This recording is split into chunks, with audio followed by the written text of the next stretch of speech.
Hello दोस्तों, मैं हूं श्रीनाथ और आप देख रहे हो जी रॉयल वर्क। दोस्तों आज का वीडियो जो है वो बहुत ही यूज़फुल होने वाला है।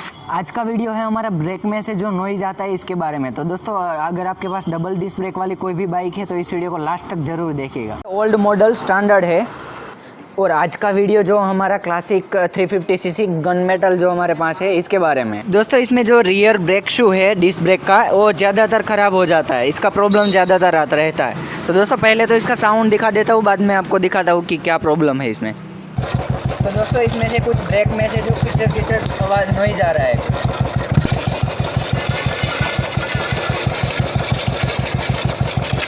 तो दोस्तों इसी तरह का कुछ नॉइज़ आ रहा है। पहले तो इसको ओपन कर लेता हूँ रियर व्हील जो है इसको, और देन बाद में आपको दिखाता हूँ कि क्या प्रॉब्लम है इसमें।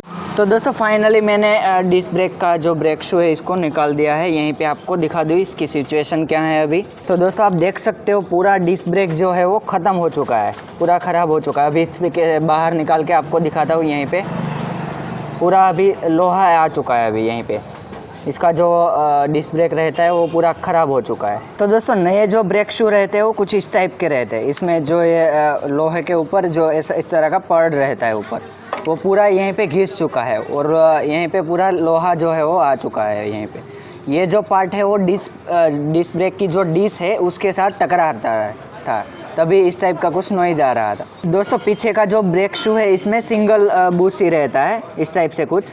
तो इसको वापस पुश करके जो नए ब्रेक शू हमारे पास है इसको इसमें इंस्टॉल करते हैं और आपको अभी डिस्क का दिखाते हैं। अभी दोस्तों जब भी आप डिस्क ब्रेक वाली बाइक का डिस्क ब्रेक ओपन करते हो तब ये खास ख्याल रखना है कि डिस्क ब्रेक जो है वो व्हील ओपन करके नहीं लगाना है, क्योंकि जब भी आप डिस्क ब्रेक ओपन करके ये ब्रेक लगाओगे तब ये जो बूस्ट है वो पूरा बाहर को आ जाएगा, तो वापस लगाने में बहुत दिक्कत होती है।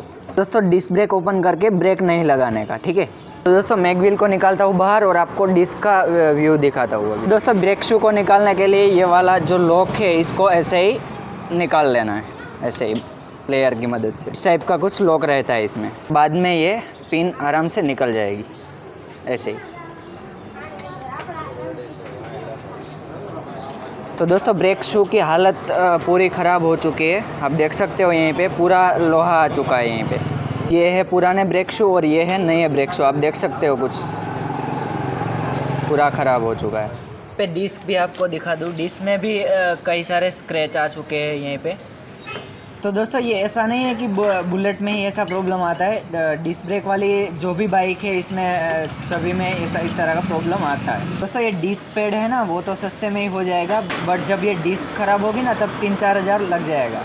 तो अगर आपकी बाइक में भी इस टाइप का कुछ ब्रेक में से नॉइज़ आ रहा है तो आप देख लो, या तो फिर कोई मैकेनिक हो उसको दिखा दो कि इसमें कुछ प्रॉब्लम तो नहीं है ना। तो दोस्तों इसमें ब्रेक शू जो है वो कम टाइम में ख़राब हो जाते हैं, कम टाइम में ख़त्म हो जाते हैं, तो इसको ज़रूर देखना है हमें। और मैंने इसे आगे भी जिक्सर का वीडियो डाल रखा है ब्रेक शू के बारे में। डिस्क में इसमें पूरी ख़राब हो चुकी है, वो भी आपको देखना है तो यहीं पर लास्ट में डाल दूँगा, वो भी आप देख सकते हो। तो दोस्तों इससे ज़्यादा अगर डिस्क ब्रेक की डिस्क में स्क्रैच हो जाते हैं तो पूरी डिस्क ही चेंज करनी पड़ती है और वो महंगी होती है। तो दोस्तों इसका ज़रूर ख्याल रखिएगा। तो दोस्तों ऐसा ही था कुछ आज का वीडियोज़। आपको कैसा लगा और अगर आपके साथ भी ऐसा कुछ प्रॉब्लम आया है तो आप मेरे को कमेंट बॉक्स में ज़रूर बताइएगा। जल्दी ही मिलते हैं एक नए वीडियो के साथ। सो के दोस्तों, बाय बाय।